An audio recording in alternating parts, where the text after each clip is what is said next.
UP के राज्य मंत्री स्वतंत्र प्रभार दिनेश प्रताप सिंह द्वारा गुरुवार को प्रयागराज जिले के सहसों में एकीकृत बागवानी विकास मिशन योजना अंतर्गत कृषि संगोष्ठी एवं सड़कों का शिलान्यास, कृषकों को स्वीकृति पत्र, बीज पौध वितरण कार्यक्रम का दीप प्रज्वलन कर शुभारंभ किया। इस दौरान राज्य मंत्री दिनेश प्रताप सिंह ने लोगों को अपने हाथों से पौध का वितरण किया। राज्य मंत्री दिनेश प्रताप सिंह ने लगभग 211 लाख रुपए की लागत से मंडी समिति के द्वारा बनाई जाने वाली 6 सड़कों का शिलान्यास व 1.09 करोड़ रुपए की लागत से उद्यान विभाग द्वारा बनाई गई एक हाईटेक नर्सरी का लोकार्पण किया। राज्य मंत्री दिनेश प्रताप सिंह ने कहा कि प्रधानमंत्री ने एक पेड़ मां के नाम लगाने का आह्वान किया था। उन्होंने कहा कि वृक्ष का हमारे जीवन में बहुत महत्व है। कार्यक्रम में उपस्थित लोगों से कहा कि आज आप लोग जो पेड़ यहां से लेकर जाएंगे, उन पेड़ों की देखभाल अपने पुत्रों के जैसे ही करेंगे, जिससे वे पेड़ बड़े होकर आपकी सेवा कर सकें। ऐसा मेरा आपसे आग्रह है। राज्य मंत्री दिनेश प्रताप सिंह ने कहा कि गांव से मंडी तक सड़क के निर्माण एवं मरम्मत से किसान भाइयों को बहुत ही सुविधा मिली है। उन्होंने कहा कि केंद्र व प्रदेश की सरकार विकास कार्यों के लिए प्रतिबद्ध है। राज्य मंत्री दिनेश प्रताप सिंह ने कहा कि मंडी से संबंधित जिन सड़कों को बनाने व मरम्मत कराने से संबंधित प्रस्ताव प्राप्त होंगे, उस पर तत्काल कार्रवाई की जाएगी। राज्य मंत्री दिनेश प्रताप सिंह ने कहा कि फूलपुर की सब्जी व कृषि उत्पाद दुनिया के बाजारों तक पहुँचे, इसके प्रयास भी किए जा रहे हैं। राज्य मंत्री दिनेश प्रताप सिंह ने कहा कि किसान भाई कृषि क्षेत्र में नए प्रयोगों व आधुनिक तरीकों को अपनाकर अपनी उत्पादकता व आय को बढ़ा सकते हैं।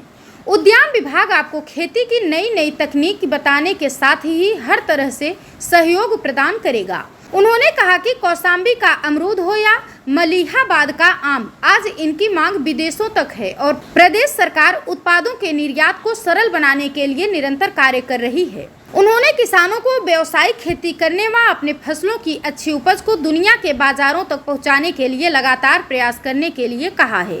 राज्य मंत्री दिनेश प्रताप सिंह ने कहा कि आप लोग फूलों की खेती को प्राथमिकता दें, क्योंकि प्रदेश में फूलों की खेती बहुत कम होती है और आज भी दूसरे राज्यों से बड़े पैमाने पर फूलों को मंगाया जाता है।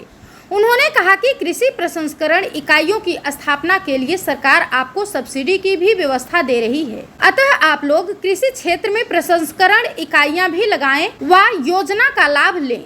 फूलपुर सांसद प्रवीण पटेल ने कहा कि फूलपुर क्षेत्र में ज्यादातर लोग कृषि क्षेत्र से जुड़े हुए हैं। यहाँ के लोग अपनी आय बढ़ाने के साथ ही काम करना चाहते हैं। यहाँ पर काफी संख्या में महिलाएं स्वयं सहायता समूह से जुड़ी हुई हैं। उन्होंने राज्य मंत्री दिनेश प्रताप सिंह से स्वयं सहायता समूह से जुड़ी महिलाओं को अपने विभाग से काम दिलाए जाने के लिए कहा है, जिससे कि महिलाएं स्वावलंबी बन सके। विधान परिषद सदस्य सुरेंद्र चौधरी ने कहा कि किसान अन्नदाता है और हमारी केंद्र व प्रदेश सरकार किसानों के उत्थान व उनकी आय बढ़ाने के लिए निरंतर कार्य कर रही है। इस दौरान पूर्व विधायक प्रभाशंकर पांडे, बीजेपी गंगापार जिला अध्यक्ष कविता पटेल, जिला उपाध्यक्ष किरण त्रिवेदी व अन्य जनप्रतिनिधियों के अलावा उद्यान विभाग के उप निदेशक, जिला उद्यान अधिकारी नरेश उत्तम व अन्य अधिकारी, मंडी विभाग के अधिकारी के साथ ही अन्य लोग उपस्थित रहे। हमारे देश के यशस्वी प्रधानमंत्री जी ने एक पेड़ मां के नाम लगाने का आह्वान किया है। निसंदेह वृक्ष का महत्व बताने की आवश्यकता नहीं, वो भी फूलपुर में कम से कम तो वृक्ष के महत्व को बताने की आवश्यकता नहीं है।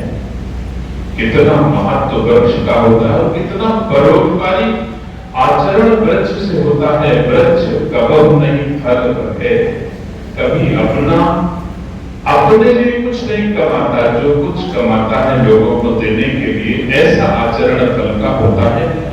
तो मैं आज भेंट स्वरूप आप लोगों को 5 वृक्ष पेड़ पौधे भी आपको दूंगा। जितने लोग आए सब लोग यहाँ से लेके जाएंगे और मोदी जी के आशा के अनुरूप जैसे एक माँ अपने पुत्र की सेवा करती है और तैयार करके देश की सेवा के लिए भेज देती है, ऐसे ही पेड़ों को आप लगाएंगे और माँ की उनकी सेवा करेंगे, जिससे वो पेड़ बड़े होकर के आपकी सेवा कर सकें। ऐसा मैं आप सबसे आग्रह है। हमारे बीज के सब सब्जियों के बीज भी हैं और कुछ तरह के बीज यदि उद्यान विभाग के अधिकारी यहाँ पर अतिथियों को अपनी भेंट स्वरूप उपलब्ध कराएंगे, वो भी आप लोग लेके जाएंगे। इस प्रकार हमारी भेंट स्वरूप कुछ जो लेके आया हो सुदामा की भांति उसे आप सब स्वीकार करने की कृपा करेंगे। जो पारंपरिक खेती हम लोग धान गेहूं करते हैं, अगर व्यावसायिक खेती की ओर कदम बढ़ाएंगे तो निसंदेह आमदनी हमारे मोदी जी की आशा के अनुरूप किसानों की आय दोगुनी बड़ी आसानी से हो सकती है। अगर एक पारंपरिक खेती धान गेहूं करते हैं तो 40,000 का धान और 40,000 का गेहूं 80,000 रुपए। आपके यहाँ ज्यादा होता है क्या? ऐसे होता होगा। लगभग 1 एकड़ में 40,000 का धान और 40,000 का गेहूं होता होगा। प्रवीण पटेल जी मैं ठीक कह रहा हूं क्या? ऐसे होता होगा। लेकिन अगर व्यावसायिक खेती की ओर कदम बढ़ाएं, मेडिसिनल खेती की ओर कदम बढ़ाएं, फूलों की खेती की ओर कदम बढ़ाएं, तो निसंदेह और अच्छा हो सकता है। अभी आपके बगल में मिर्जापुर में स्ट्रॉबेरी की खेती होती है। आप लोग चाहें और अगर भूलपुर के लोग चाहें तो मैं 4 बसें भिजवा दूं और एक बार जाएं और मिर्जापुर से स्ट्रॉबेरी की खेती देख करके आए कि किसान कैसे करते हैं। 1 एकड़ स्ट्रॉबेरी में 1 एकड़ की खेती में 20 लाख रुपए की स्ट्रॉबेरी तुम्हारे पड़ोसी किसान काट रहे हैं और आप 80,000 का धान गेहूं काट रहे हैं। वैसे भूलपुर में सब्जियों की भी खेती होती है, वो थोड़ा ज्यादा होती होगी, इसमें कोई दो राय नहीं है। लेकिन बगल में 1 एकड़ में 20 लाख और उसी के बगल में 1 एकड़ में 80,000, तो थोड़ा और अच्छी खेती करने का प्रयास आप लोग करें। उद्यान विभाग आपके साथ खड़ा मिलेगा, आपको तकनीक बताएगा, सहयोग करेगा, सब्सिडी देगा, हर तरह से आपको सुविधाएं हमारा उद्यान विभाग आपको देगा। अगर आप व्यावसायिक खेती की ओर कदम बढ़ाएंगे, इतना मैं जरूर मानता हूं कि अगर उद्यान विभाग की तकनीक, सलाह, सुझाव और सब्सिडी देकर के आप खेती करेंगे तो जितना 9 बीघा आप धान गेहूं कटी हो, 1 बीघा हम पूरा 9 बीघा का कीमत आपका दिला देंगे। ये मैं जिम्मेदारी लेता हूं। आज की तारीख में आंगनवाड़ी कर्मचारी व सहायिका एसोसिएशन की प्रदेश अध्यक्ष गीतांजलि मौर्य के आह्वान पर गुरुवार को प्रदेश भर की आंगनवाड़ी और सहायिकाओं ने सरकार के तानाशाही रवैये के खिलाफ प्रदेश के विभिन्न जनपदों में धरना प्रदर्शन करते हुए डीएम के माध्यम से देश के प्रधानमंत्री और प्रदेश के मुख्यमंत्री को संबोधित ज्ञापन मांग पत्र सौंपा।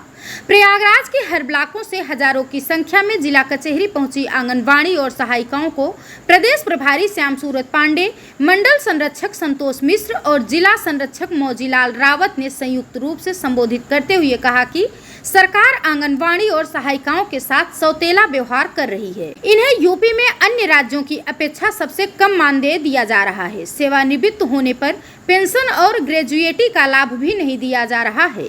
इसके लिए सरकार के पास पैसे नहीं है और आउटसोर्सिंग के जरिए आंगनवाड़ी केंद्रों पर बिना किसी मतलब के एजुकेटर रखने के लिए फालतू के पैसे हैं। सरकार और विभागीय अधिकारी कर्मचारी अनावश्यक शोषण उत्पीड़न बंद नहीं किए और आंगनवाड़ियों को सरकारी कर्मचारियों का दर्जा नहीं दिया गया और उन्हें पेंशन ग्रेजुएटी का लाभ नहीं मिला तो आंदोलन तेज करके काम बंद कलम बंद हड़ताल होगी। इस दौरान उपस्थित आंगनवाड़ी कार्यकर्तियों और सहायिकाओं ने संघ के नेताओं के साथ जुलूस निकालकर सरकार विरोधी नारे लगाते हुए डीएम कार्यालय पहुंचकर प्रधानमंत्री, मुख्यमंत्री और डीएम को संबोधित ज्ञापन एसीएम को सौंपा। उन्होंने कहा कि सभी मांग पत्र उचित माध्यम से सभी के पास तक पहुंच जाएगा। Bureau report, Prayagraj 24x7 news.